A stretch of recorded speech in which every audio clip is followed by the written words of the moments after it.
नमस्ते जी, वैदिक राष्ट्र में आपका स्वागत है। आज का हमारा विषय है ईश्वरीय ज्ञान वेद श्रेष्ठ आचरण को ही मनुष्य धर्म बताते हैं। आज के इस लेख के लेखक हैं वैदिक विद्वान मनमोहन कुमार आर्य, देहरादून से। आगे बढ़ने से पहले आपको बता दें कि वैदिक राष्ट्र पर हम लगातार वेद के सिद्धांतों से जुड़े हुए विषय आपके लिए लेकर आते हैं।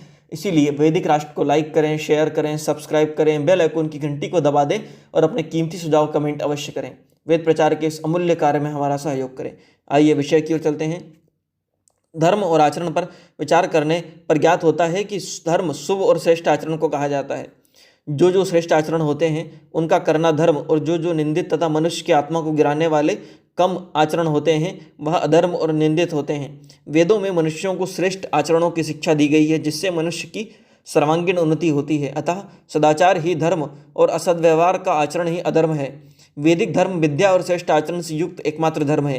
अन्य मत पंथों में जो अच्छे आचरण बातें हैं वह सर्वप्राचीन वैदिक धर्म के माध्यम से ही, वेदों के माध्यम से ही उसमें पहुंची है। अविद्यायुक्त कथन मत मतांतरों के अपने हैं। यदि किसी भी मनुष्य को अपनी सर्वांगीण उन्नति कर मोक्ष को सुख प्राप्त करना है तो वह मत मतांतरों की शिक्षा से प्राप्त होना संभव नहीं है। इसके लिए तो मनुष्य को अपने प्रत्येक कर्म को सत्य और विद्या पर आधारित करना होगा तथा त्यागपूर्ण जीवन व्यतीत करते हुए परोपकार और समाज कार्य के हितों में कार्यरत रहना होगा। सभी मनुष्य समान हैं, परमात्मा के उत्पन्न किए हुए हैं। सब मनुष्यों और प्राणियों में हमारे ही समान एक जैसा आत्मा है।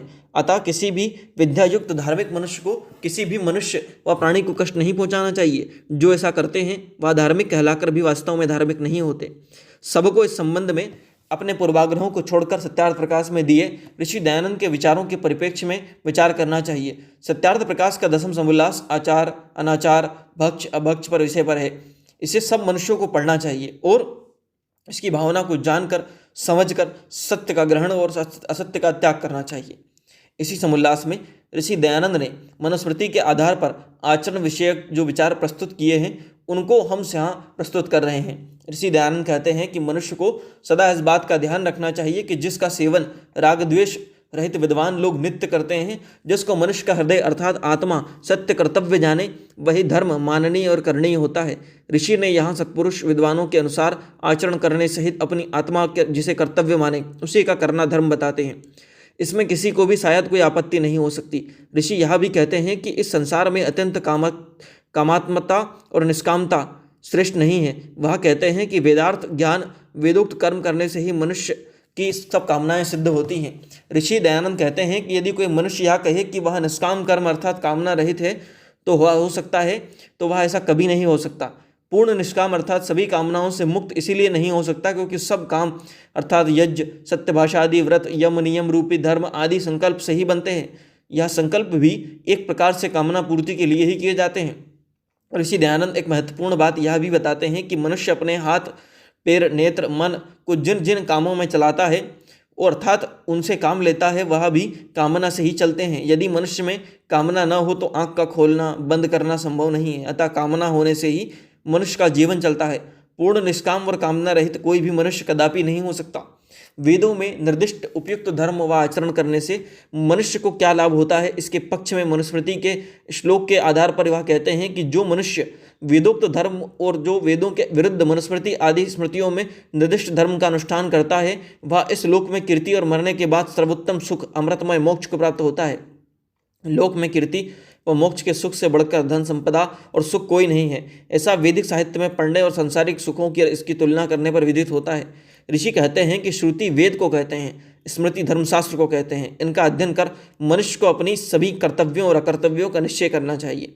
समाज में कई लोग विपरीत बुद्धि के होते हैं, वह सत्य सिद्धांतों को भी नहीं मानते, हठ और दुराग्रह से अपनी मिथ्या बातों को मनवाने का प्रयत्न करते हैं। ऐसे मनुष्य पहले भी होते थे और आज भी बहुयात में होते हैं। ऋषि दयानंद महाराज मनुष्य के श्लोक से के आधार पर कहते हैं कि जो कोई मनुष्य वेद और वेदानुकूल अप्राप्त ग्रंथों का अपमान करे, जो आप्त ग्रंथ हैं उनका, उसको श्रेष्ठ लोग जाति ब्राह कर दें। जाति ब्राह का अर्थ है कि मनुष्य जाति से बाहर कर देना प्रतीत होता है। ऐसे लोगों को समाज को प्रदूषित और विकृत करने की अनुमति नहीं देनी चाहिए, न ही उन्हें समानता के अधिकार ही होने चाहिए, अन्यथा वह समाज में वैचारिक प्रदूषण फैलाकर जन सामान्य के हितों व सुखों में बाधक बन सकते हैं। महाराज मनु ने श्लोक में यह भी कहा है कि जो मनुष्य वेद की निंदा करता है वह नास्तिक है। नास्तिक का अर्थ हमें सत्य को ना मानने वाला विदित होता है। ईश्वर व जीवात्मा का आस्तिक अस्तित्व असत्य है। नास्तिक ना तो वेद प्रतिपादित अनादि नित्य सच्चिदानंद स्वरूप के ईश्वर के सत्य को मानते हैं और ना ही अनादि नित्य अल्पज्य एकदेशीय जन्म मरण धर्म शाश्वत जीवात्मा के अस्तित्व को ही मानते हैं।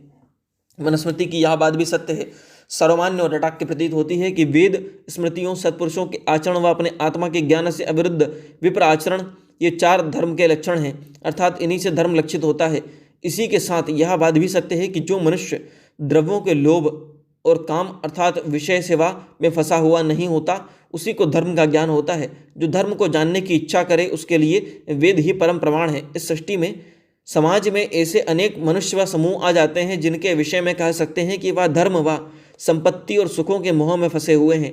उन्हें इस कारण से धर्म का ज्ञान नहीं हो सकता। इसी स्थिति में उनके सभी आचरण भी धर्म सम्मत नहीं हो सकते। यदि ऐसे लोग धर्म को जानने की इच्छा करें तो उन्हें वेदों का अध्ययन कर वेदों की मान्यताओं को जानना चाहिए। उन्हें यही धर्म और परधर्म होता है। वेद सम्मत व वेदानुकूल ग्रंथों के अध्ययन से ही परधर्म को जाना जा सकता है। इन ग्रंथों में सत्यार्थ प्रकाश का महत्वपूर्ण स्थान है। ऋषि दयानंद ने मनुस्मृति के आधार पर मनुष्य के धर्म व आचरण का जो व्याख्या सत्यार्थ प्रकाश से प्रस्तुत किया है वह युक्ति और तर्क से सिद्ध होने के कारण सत्य व निर्विवाद है। सभी निष्पक्ष अपनी उन्नति की इच्छा करने वाले मनुष्यों को सत्यार्थ प्रकाश और वेदों का अध्ययन अवश्य करना चाहिए। इससे वह धर्म अर्थ काम और मोक्ष की प्राप्ति के मार्ग पर चलकर इन्हें प्राप्त हो सके। यही श्रेष्ठ जीवन और प्राप्तव्य पदार्थ हैं जिनकी प्राप्ति वेद धर्म के पालन से होती है। ओम। प्रस्तुत लेख के लेखक हैं वैदिक विद्वान मनमोहन कुमार आर्य, देहरादून से। इस तरह के अन्य वैदिक लेखों के लिए, प्रेरणादायक कहानियों के लिए, महापुरुषों के जीवन प्रसंगों के लिए वैदिक राष्ट्र यूट्यूब चैनल को लाइक करें, शेयर करें, सब्सक्राइब करें, बेल आइकॉन की घंटी को दबा दें और अपने कीमती सुझाव कमेंट करना ना भूलें। धन्यवाद।